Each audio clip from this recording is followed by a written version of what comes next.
Chapter 19. The Inventing Room. Everlasting Gobstoppers and Hair Toffee. When Mr. Wonka shouted, "Stop the boat!"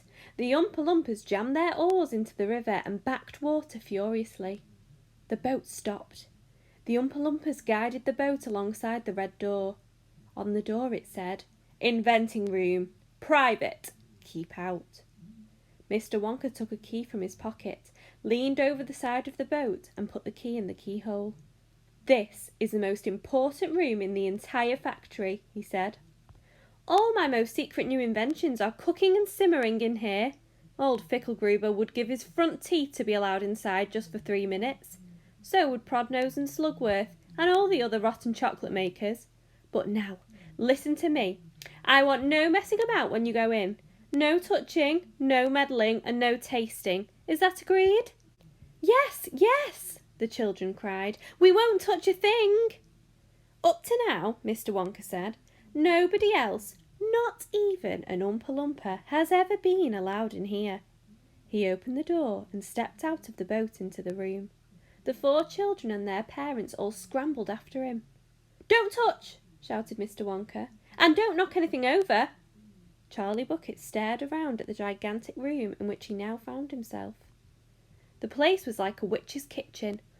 All about him, black metal pots were boiling and bubbling on huge stoves, and kettles were hissing, and pans were sizzling, and strange iron machines were clanking and spluttering, and there were pipes running all over the ceiling and walls, and the whole place was filled with smoke and steam and delicious, rich smells.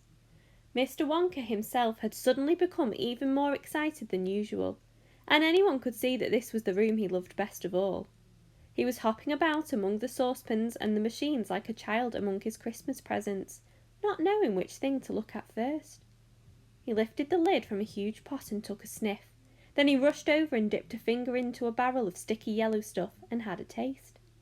Then he skipped across to one of the machines and turned 6 knobs this way and that. Then he peered anxiously through the glass door of the gigantic oven, rubbing his hands and cackling with delight at what he saw inside. Then he ran over to another machine, a small shiny affair that kept going foot, foot, foot, foot, foot, and every time it went foot, a large green marble dropped out of it into a basket on the floor. At least it looked like a marble. "Everlasting Gobstoppers!" cried Mr. Wonka proudly. "They're completely new. I'm inventing them for children who are given very little pocket money. You can put an everlasting gobstopper in your mouth, and you can suck it and suck it and suck it and suck it, and it will never get any smaller." "It's like gum," cried Violet Beauregard. "It is not like gum," Mr. Wonka said. "Gum is for chewing, and if you tried chewing one of these gobstoppers here, you'd break your teeth off. And they never get any smaller. They never disappear. Never. At least I don't think they do. There's one of them being tested this very moment in the testing room next door. An Oompa Loompa is sucking it. He's been sucking it for very nearly a year, now without stopping. And it's still just as good as ever. Now, over here," Mr. Wonka went on, skipping excitedly across the room to the opposite wall. "Over here I am inventing a completely new line in toffees." He stopped beside a large saucepan.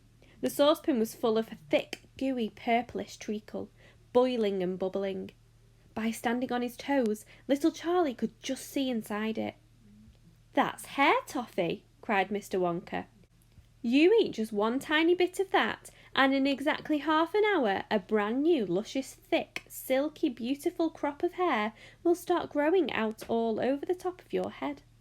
And a moustache. And a beard." "A beard?" cried Veruca Salt. "Who wants a beard, for heaven's sake?" "It would suit you very well," said Mr. Wonka, "but unfortunately the mixture is not quite right yet. I've got it too strong. It works too well. I tried it on an Oompa Loompa yesterday in the testing room, and immediately a huge black beard started shooting out of his chin, and the beard grew so fast that soon it was trailing all over the floor in a thick, hairy carpet. It was growing faster than we could cut it. In the end, we had to use a lawnmower to keep it in check, but I'll get the mixture right soon. And when I do, there'll be no excuse anymore for little boys and girls going about with bald heads." "But Mr. Wonka," said Mike Teavee, Little boys and girls never do go about with... Don't argue, my dear child. Please don't argue, cried Mr. Wonka. It's such a waste of precious time. Now, over here, if you will all step this way, I will show you something that I am terrifically proud of. Oh, do be careful. Don't knock anything over. Stand back.